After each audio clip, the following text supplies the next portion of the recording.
So the, I believe the math that you're referring to is $23 million for carbon abating tax credits and $15 million to what I believe is called a Green Intellectual Capital Development Fund at SUNY. So the former, as you note, is the same as last year, the same purpose as last year. And as last year, it's very clear and a very easy to reach determination by us that this is absolutely an appropriate and carbon abating use of RGGI funds, which is their absolute intended purpose. And the $15 million is really an important green jobs initiative. And we know that having having a pipeline of skilled talent getting into the clean energy economy is needed. I mean, we know the job, we know the openings are just surging, and we need skilled, trained labor to fill them, and it's a constraint on. Our research tells us that workforce is in fact a constraint on the acceleration of clean energy, and this is just this is a way to meet a priority need. Is that program available? That program's being done through SUNY. Are those funds available for CUNY as well? Yes, they are. Good. That's good. In terms of the tax credits, I mean, it is correct though that those tax credits predated. I mean, some of them have been in the books for a very long time. I guess when RGGI was put in place, there's not sort of a maintenance of effort provision, but we are covering tax credits that were being funded by the general revenues of the state for many years before, even before RGGI, although RGGI's obviously been around for a long time. Is that your understanding? Yeah, I believe that's the record.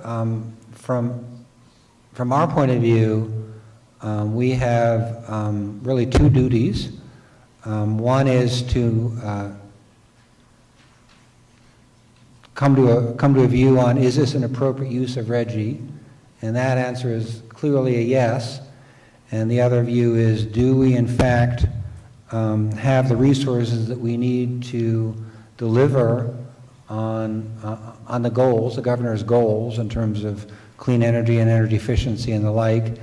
And even though, as you note, the goals are stretching, the answer is yes.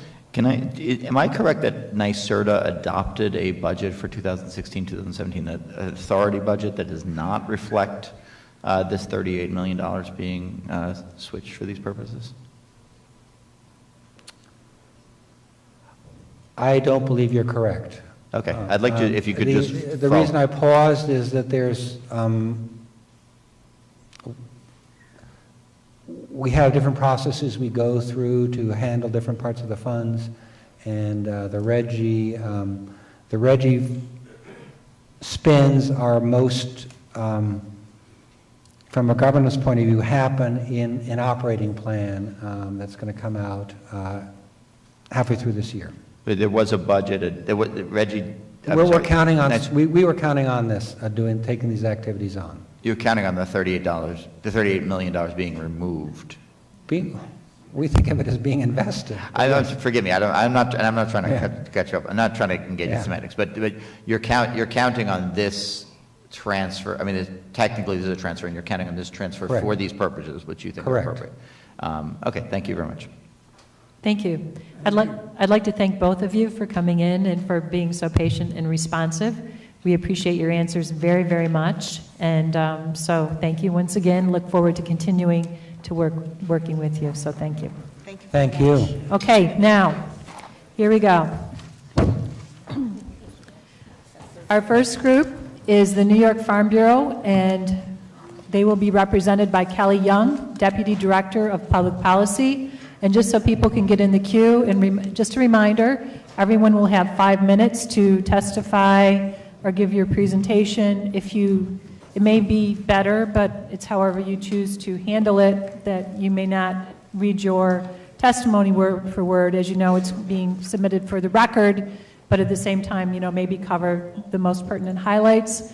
And I do want to note that after the Farm Bureau, the American Farmland Trust will be up. So welcome, Deputy Director Young. Thank you.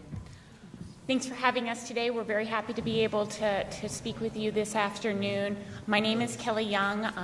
The Farm Bureau represents all different types of farms in New York State, more than 22,000 farm family members, every type of production method, every type of commodity you can imagine, and all farm sizes. In the governor's executive budget, we were very pleased to see that he funded the critical plant and food safety programs, animal health programs that we really depend on as the foundation of our agricultural system and our food system in this state. We were concerned, however, with some of the items that you've already mentioned and discussed, so I won't go into detail, the critical research and marketing and promotion programs that are vital to our program. One brief example is Christmas trees. So using money from the budget, the Christmas tree growers were able to get New York trees into New York City this year through the green markets and a partnership with Grow NYC. Now, why shouldn't we have New York State Christmas trees in New York State homes instead of from North Carolina and Canada? So great use of our funds. Maple's doing the same thing. All of the commodities that are giving a very small amount of money, they're making a lot of hay with those funds. The research is critical. We have a lot of emerging threats, pests, diseases. We need to develop new value-added products, new methods of production. We need to deal with changing weather patterns. So all of those funds and research help all of our producers, all of their commodities, meet those challenges that they face. There are two new programs that we're looking for funding in the budget for. $1.5 million for agricultural education programs. Our young people are not only going into jobs in production agriculture, but there's great new opportunities for STEM education to get into really high-tech careers in agriculture. So we're looking to funnel this through our secondary education. FFA is a great example of worthwhile programs that are helping prepare our students for the ag colleges and the other colleges in the state where they will be valuable parts of agriculture in the future. Not just our next generation of farmers, but the next generation of people who are going to help us solve our agricultural challenges. The second new item we're looking for was also mentioned earlier, $5 million for county fair infrastructure funding. We invested into our flagship New York State Fairgrounds $50 million last year in the state budget. We're looking for $5 million for our local fairs. This is where a lot of folks make their first contact with agriculture, rural life. It's a great opportunity for our farmers to touch base with their consumers so they understand what we're really doing on farms. We're not looking for anything fancy. We've got sewer systems, water systems, bathroom facilities, handicap accessibility that we need to address at these local county fairgrounds. So we hope you'll be able to help us with that. We were very pleased to see the governor's significant expansion of the Environmental Protection Fund up to $300 million. We're very supportive of that. We hope that you guys will also be supportive. Programs like the Agricultural Non-Point Source Pollution Program and the funding for the Soil and Water Conservation Districts were increased. We're very supportive of that. It's critical money for those programs so that our livestock farmers in particular, who are going to have to up their environmental stewardship practices to meet compliance with a new CAFO permit that is coming to effect mid-year. They need these programs to really assist them in the state partnership. The Farmland Protection Program, which there'll be more about later, the invasive species, agricultural waste management programs, those in the EPS are also very important to us. While we think the EPF is the highlight of the governor's budget, we have some concerns. You mentioned the marketing orders moving from the Department of Ag and Markets into Empire State Development. These are promotion, research, and development programs for our commodities in the state voted on by the producers of those commodities when they were developed. While we think ESD has done a wonderful job in promoting our food and beverage industry in recent years, and we look forward to continuing this kind of success, the Department of Ag and Markets really has the type of expertise to deal with things like research on cabbage production, and educating about dairy nutrition. So we feel like the department really has the background to help our producers do the best with those funds that are their funds that they assessed on their own monies. We also have extreme concerns about the governor's proposal for a $15 minimum wage. Even phasing it into 2021 in upstate New York, this is a very difficult proposal for our producers. It really is not compatible with farming in New York State, even though our farmers support and want to help every member of New York State excel and do well. They help their employees, they want their employees to do well, but this doesn't work in our food system in this state. This not only represents a 67% increase, but it's $5 an hour more than the highest minimum wage in any other state, which is $10 in California. The cost, which was mentioned before, we've estimated $500 million for our farmers, and we're already paying $12.39 an hour on average across the state for our workers. So our fear, our farmers' fear, is they're no longer going to be able to hire young workers, inexperienced workers, so that they can move up the pay scale because they're just not going to be able to afford to do that. Quite frankly, this proposal is going to put farms out of business, and we believe the solution is really to set the minimum wage at the federal level. Thank you. Thank you very much. Thank you. Any questions? Yes, Senator Savino. Thank you, Senator Young. I want to touch on the minimum wage because in your testimony, in your written testimony, you talk about the average minimum wage for farm workers right now in New York State is $12.39 an hour. That's fully $5.14 more than Pennsylvania, which you used as an example of how we would lose these workers to Pennsylvania. But we're already paying them $5 more than Pennsylvania now. So the increase to the minimum wage that's supposed to be phased in by 2021 is not an immediate jump to $15 an hour. You're 3/4 of the way to $15 an hour now. So I'm not quite sure why this incremental raise to something where you're already $5 ahead of the federal rate and $5 ahead of California, but remember California does have Farm Workers' Bill of Rights, they have collective bargaining. New York State does not. So there's a difference. They may get some benefits that are worth more than salary, but I'm confused as to why you don't think you can afford something that you're 3/4 of the way to right now.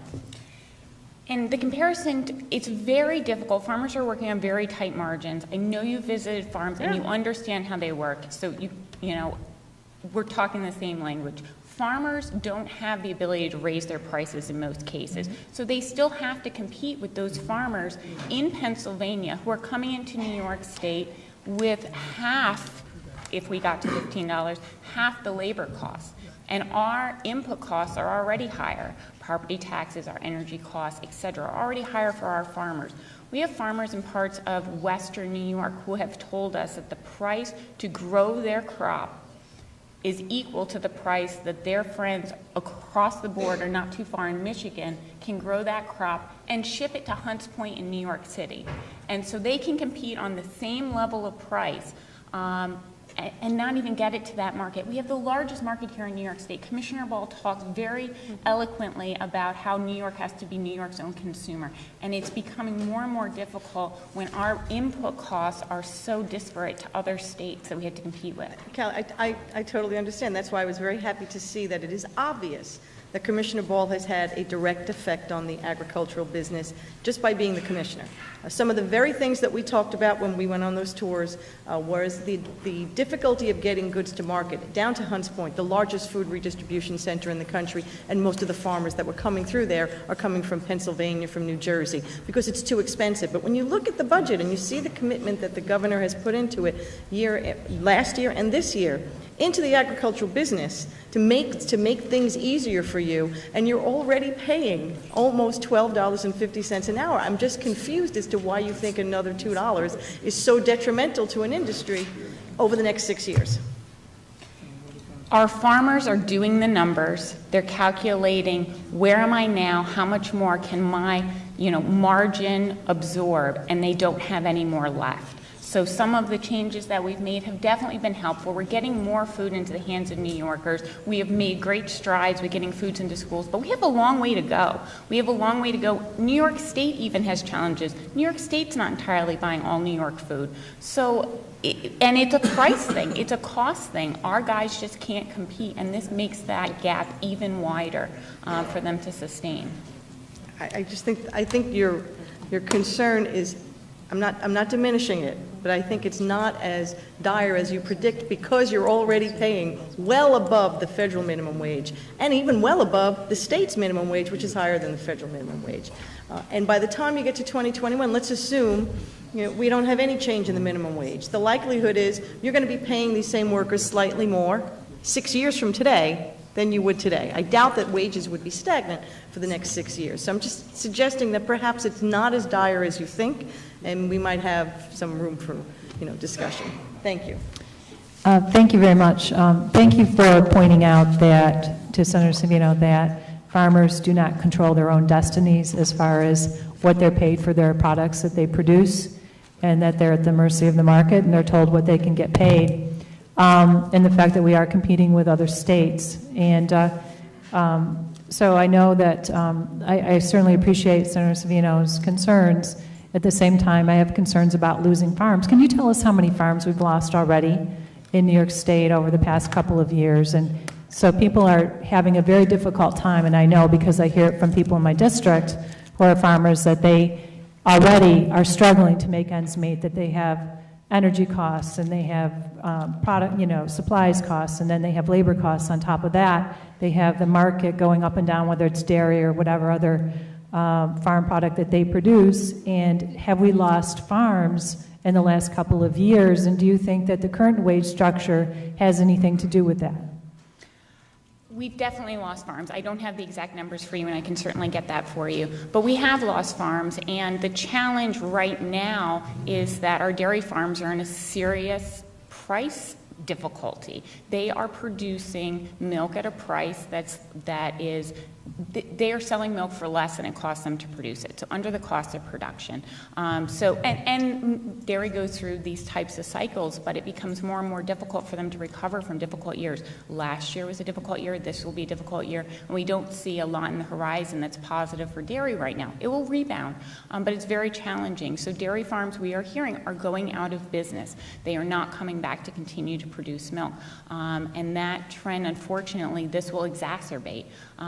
Our vegetable and fruit producers are telling us that this is really crisis level proposal for them. We have a producer in the eastern part of the state who said, I'm doing pretty good. I've got a net margin of $150,000 last year. That looks like it's great. Just if I go from $6 or from $9 to $15 in a couple of years, that $150,000 margin will decrease to a couple $1,000. It's a $138,000 labor increase for domestic workers, plus his H-2A workers, his visa workers who are coming in to pick apples. He will be negative, and he's a seventh-generation farmer who will not be able to make ends meet. He told us he will have to sell his farm unless we cannot change our prices to producers because we cannot, as you said, sustain the competition with our neighboring states and with other countries. We have a lot of products coming into our grocery stores into Hunts Point that are from other countries, and we cannot produce food for what they are producing it for. So this is our farms. We are going to lose farms. There will be some consolidation. We will lose the diversity of production. New York State is wonderful because we have such diverse crops in this state, but many of them are very labor intensive. Our fruits and vegetables, which make us very special, our specialty crops, will be sacrificed in this. Thank you for that. Senator O'Meara. Just to follow up on the workforce and labor issues and the minimum wage question that may shed some light on why the average minimum wage is $12.39. The H-2A visa workers that you mentioned, what is the current federal required wage to pay them? I believe it's $11.75 an hour. Because of the shortage in the workforce, the federal government requires the immigrant farm workers to get paid that higher wage. the difficulty in finding U.S. citizen workers to do that work, you're already paying an artificially inflated wage because you have to go to the extremes of having to bring in immigrant workers that drives up your labor costs at an artificially set wage by the federal government. Thank you. Anybody else? Thank you for testifying. I appreciate it.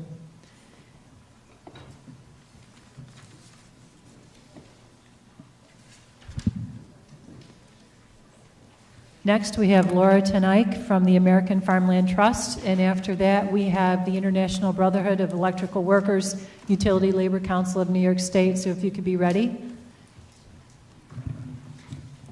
Ms. Tenike, Hi. welcome. Thank you for having me. I work for American Farmland Trust, which is a national nonprofit organization that works to protect our farmland from real estate development, as well as to keep the land accessible to farmers so that the land can remain in agricultural production. And we would like to express our support for the $300 million proposed for the Environmental Protection Fund. This is the kind of bold action needed to protect our air, land, and water, the natural resources we rely on for our very survival, as well as to combat climate change. I'm here to talk specifically about the Farmland Protection Program, which is part of the Environmental Protection Fund. Funding from the Farmland Protection Program is primarily used in the form of farmland protection implementation grants to purchase the development rights on farmland, permanently conserving it forever to continue to be available for food production. I want to take a minute to talk about why we have to worry about farmland protection. As we were just discussing, for financial reasons, farmers are struggling often, and even when they're successful, they certainly can't compete with the real estate developers to buy and sell land. Prices can get well beyond their range.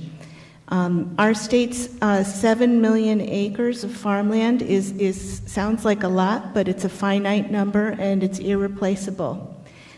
We have, here in New York State, paved over the equivalent of 3 farms a week, every week for the past 30 years in New York, with housing developments, shopping malls, and other forms of real estate development. And with the rather dramatic recovery of our real estate market that we're currently experiencing, this trend is continuing. And 2016 is an important year. It's the 20th anniversary of farmland conservation funding in New York State. American Farmland Trust has produced a report called Cultivate New York, an agenda to protect farmland and grow food in the economy. To commemorate this anniversary, the report celebrates our accomplishments, provides history of the program, and as well as a roadmap forward for the next decade. An executive summary is attached to the testimony. We have been having a dramatic resurgence in our commitment to protect farmland in the state. Last year, farmland conservation received a record level of funding of $35 million. $20 million of this was dedicated to the Hudson Valley from settlement funds, and the request for proposals for that funding went out in October. The $15 million that was appropriated from the EPF for statewide farmland conservation, the RFP for that has not yet gone out, but we do expect it to go out before the end of this fiscal year. We've been told that it will likely be out in March. This year, the governor's proposed $20 million from the EPF for the Farmland Protection Program, and we support this proposal.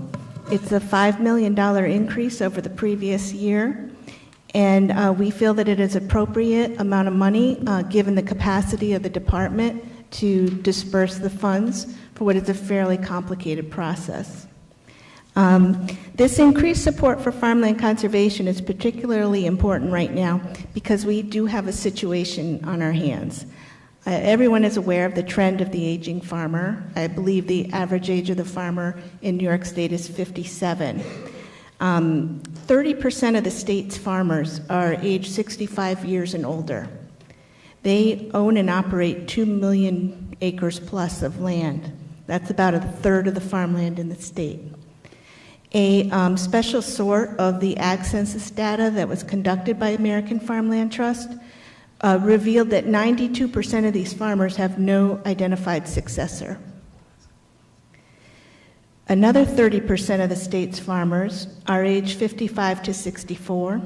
They own another 2 million plus acres of land. Whether or not they have identified successors at this stage is unknown. This means that over half of our state's farmland is going to change hands in the next 10 years. And that data is 4 years old, and as the trend indicates, the situation has probably gotten even more serious. One of the biggest challenges for farm families is transferring their farms from one generation to the next. There's many pitfalls along the way, and this is often where the land is lost to the real estate market. On the other side, we have a resurgence of interest among beginning farmers in agriculture, and the biggest challenge that they face is access to affordable farmland. The Farmland Protection Program plays an important role here. By providing funds to purchase the development rights on land, we can give money to the older farmers to facilitate their retirement while making the land affordable for the new generation of farmers who can buy it at its agricultural value rather than its real estate development value.